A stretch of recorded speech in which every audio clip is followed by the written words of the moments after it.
Con la vittoria netta contro Bergamo, Scandicci ottiene un duplice obiettivo contemporaneo. Salgono a 3 le vittorie di fila in campionato per la squadra di Barbolini dopo Firenze e Cuneo e, soprattutto, c'è anche il raggiungimento del 4° posto in classifica, con Chieri scavalcata di un punto. È un 3-0 sostanzialmente senza storia quello inflitto dalle toscane alle lombarde, che invece sono al loro secondo KO di fila dopo quello patito contro la corazzata Conegliano. Avvio buono per la squadra di casa, che riesce ad ottenere in poco tempo un vantaggio di 5 punti, sfruttando anche le molte incertezze registrate nella metà campo di Bergamo, 10-5. Ma la reazione delle aerobiche non si fa attendere. Spinta da una loda motivata, tra l'altro era anche una delle 5 ex in campo, la Zanetti riagguanta le avversarie sul 12 pari.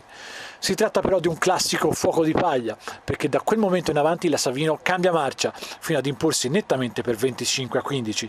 Il punto decisivo nel set porta la firma di Pietrini, poi risultata la migliore giocatrice del match. Nel secondo parziale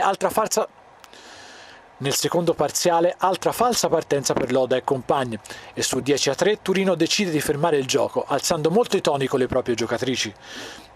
Una minima reazione c'è anche perché Johnson e Lanier cominciano a buttare giù palla e Prandi regia è più efficace rispetto a Valentin, che è la partita titolare.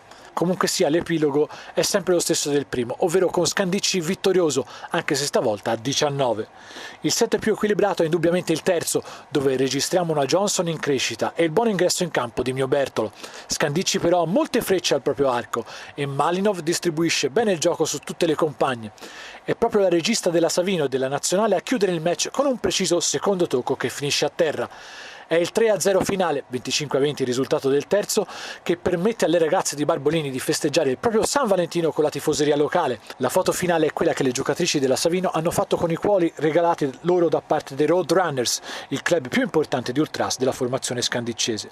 La migliore in campo l'abbiamo detta, ma le migliori marcatrici sono altre: Vassileva e Stisiak con 12 per Scandicci e Johnson sempre con 12 per Bergamo. È stata una gara comunque, abbiamo avuto difficoltà, magari all'inizio eravamo sopra di 5 punti, poi abbiamo un attimo sofferto con troppi errori, però siamo riusciti a recuperare bene.